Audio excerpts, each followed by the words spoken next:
This is York in the mid to late 1700s, at the height of its pre-industrial importance. York was England's northern capital, older than London's modern dominance, more established than the industrial towns that would soon rise around it. The population remained stable across the century, around 11 to 16,000 people. This was not a city expanding. It was a city functioning at a steady state, built for governance and trade, not growth. In this video, I use modern AI tools to bring historic engravings, paintings, and maps to life. The images are drawn from the 1700s, when York was documented as a regional capital, a city worth recording, not for industry, but for governance and tradition. This is York before railways, before factories, before modern speed, a city built to govern, not to produce. This is York's approach, and the first thing you see are the walls. The city walls had stood for centuries, Roman foundations rebuilt in medieval stone. By the 1700s, they no longer served a military function, but they still defined the city. 4 main gates, called bars, controlled entry, Bootham Bar, Monk Bar, Warmgate Bar, and Micklegate Bar. Movement into York was channeled, visible, and regulated. Inside the walls, the city was compact. You could walk from one side to the other in 20 minutes. Streets were narrow, often unpaved and crowded with carts, horses, and pedestrians. Buildings leaned toward one another across the roadways. Space was limited, and every inch was used. York was designed for foot, horse, and cart. There were no wide boulevards, no grand avenues. Movement was slow, deliberate, and constrained by the medieval street plan that still governed the city's layout. The walls did not just enclose the city, they shaped it. Power concentrates where movement slows, and York was built to slow movement, to channel it, to make arrival deliberate. Standing at one of the bars, looking into the city, you would have felt the weight of centuries. This was not a new city. It was an old one, still functioning. This is where York's importance becomes clear, and it was not about production. It was about administration. York was one of the most important assize towns in the north. Twice a year, in Lent and summer, judges travelled from London to hold the assizes, courts that tried serious criminal cases. Murder, theft, assault, civil disputes were also heard. The assizes were not just legal proceedings. They were social and economic events. When the courts were in session, the city filled with gentry, lawyers, witnesses, and spectators. Inns were booked, markets were busier, taverns were crowded. Justice was not just legal process. It was social spectacle, moral theatre, and economic opportunity. Criminals sentenced at the assizes were hanged publicly at Tyburn, York's execution site. Crowds watched. Executions were not hidden. They were performed, designed to reinforce authority and deter crime. This was governance made visible. York also collected taxes, administered estates, and managed disputes across the northern counties. The city was not a centre of manufacturing. It was a centre of management. Decisions made here affected the surrounding region, and the region came to York to have those decisions made. In 1745, when Bonnie Prince Charlie's Jacobite army marched south from Scotland, York prepared for siege. The threat passed. The rebels turned back at Derby, but the episode showed York's continued strategic importance. A garrison was stationed here. The walls, though centuries old, still mattered. This was how governance functioned before bureaucracy became invisible. It was public, periodic, and performed. This is York at street level, and life was dense, regulated, and face-to-face. Markets operated on regular schedules. Thursday was the main market day. Farmers brought grain, livestock, and produce from the surrounding countryside. York was not a manufacturing city. It was a trading city. Goods came from elsewhere. York distributed them. Trades were controlled by guilds. Butchers, bakers, weavers, tanners. Guilds regulated quality, set prices, and controlled who could practice each trade. Apprenticeships lasted 7 years. A young man entering a trade did not simply start working.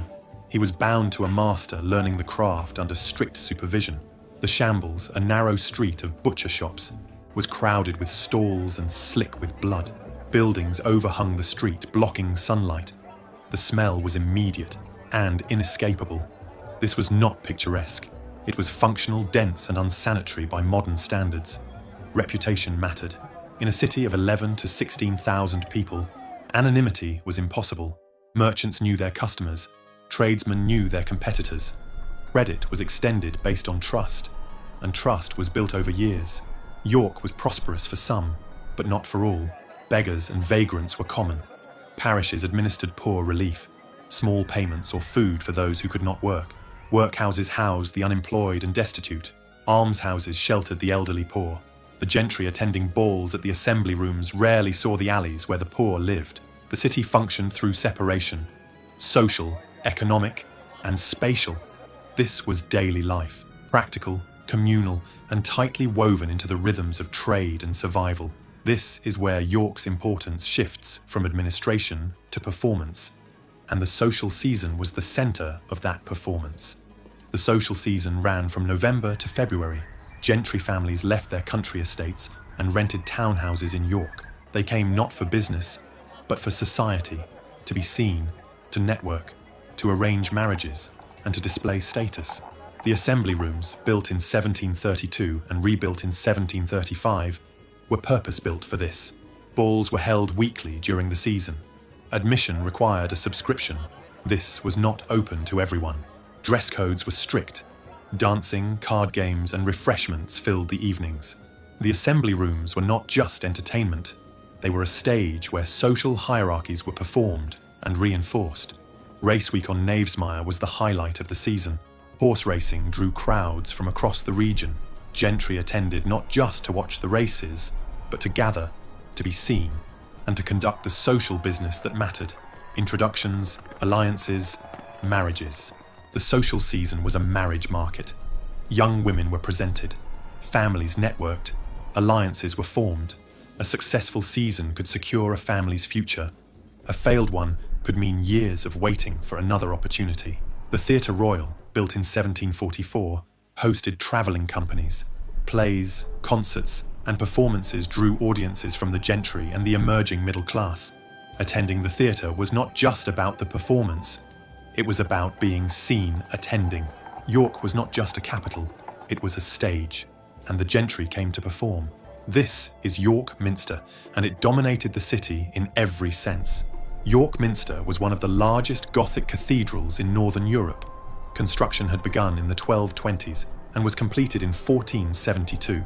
By the 1700s, it was established, though ongoing maintenance and restoration continued. The building was massive. Stone columns, vaulted ceilings, stained glass windows that filled the interior with coloured light. The Archbishop of York was the second most powerful cleric in England, after the Archbishop of Canterbury. He controlled vast estates across the north, appointed clergy to parishes, and held a seat in the House of Lords. His authority was not just spiritual, it was political and economic. The Minster employed dozens: clergy, vergers, stonemasons, glaziers. It was not just a church, it was an institution, an employer, and a symbol of ecclesiastical power. Church bells structured daily time. They rang for services, for deaths, for celebrations. In a city without clocks in every home, bells told people when to wake, when to work, when to pray. Time was communal, not mechanical. Religion was not abstract. It shaped behavior, confession, penance, charity. It explained the world. Why crops failed, why children died, why some prospered and others suffered. The Minster was the physical manifestation of that order, rising above the rooftops, visible from every part of the city. Authority was cultural, not industrial, and that authority was inescapable. This is how York connected to the wider world, and it was slow but reliable. The River Ouse connected York to the North Sea via the Humber estuary. Barges carried coal from the north, grain from the surrounding countryside, and wool from the Yorkshire Dales. Wharves lined the riverbanks. Warehouses stored goods. The river was York's primary trade route, and the city's prosperity depended on it. Ouse Bridge was the main crossing point. In the 1700s, it was still crowded with houses and shops built directly on the structure, like Old London Bridge but smaller. The bridge was narrow, congested, and a bottleneck for movement. It would be cleared of buildings in 1810, but during this period it was part of the city's fabric. The Ouse flooded regularly, Low-lying areas near the river were vulnerable. Flooding shaped where people lived and worked, and it was accepted as part of life in a river city. Coaching inns, the Black Swan on Peaceholm Green, the George Inn on Coney Street, and the York Tavern in St Helens Square, were where stagecoaches stopped to change horses. Passengers ate and slept. Mail was delivered. The journey from London to York took 2 to 3 days by coach. Inns were not just lodging. They were where news arrived, business was conducted, and travellers from across the country converged. Roads were unpaved and often muddy. Travel was slow, uncomfortable, and dependent on weather, but it was predictable. Routes were established. Schedules were kept. York felt connected, but everything still moved at human speed. This is York in the late 1700s, and the world around it is beginning to shift. Population is growing elsewhere. Manchester, Leeds, Sheffield, canals are being cut. Coal is being extracted at scale. Factories are being built. The Industrial Revolution is beginning, but it is happening somewhere else. York does not industrialise because it has no coal, no fast-flowing rivers for water power, and no economic structure built for production. Guilds resist innovation. The gentry prefer York to remain genteel, a place for governance and social performance, not factories and smoke. Geography and preference align. York stays as it was, but the pressure is building. National markets are expanding. The pace of change is accelerating. The world that York represents, slow, stable, governed by tradition and face-to-face relationships, is being overtaken by a world of speed, scale, and mechanization. York will survive, it will adapt, but it will not lead the next phase. The future is being built in cities that did not exist a century earlier, and York will watch from the sidelines. This world still works, but it won't for much longer. Before England industrialized, this is how it governed itself. York was not a city of production. It was a city of administration, trade, and social performance. Power was exercised through courts, clergy, and seasonal gatherings. Time moved at the pace of horses and rivers. Reputation was built over years, not transactions. This was not a world in decline. It was a world functioning under its own logic, and that logic would soon be replaced by something faster, larger, and less personal. If there's another city, another moment, or another world that functioned before the modern one replaced it, let me know in the comments. I'd love to continue exploring how the past actually worked. Thank you for watching.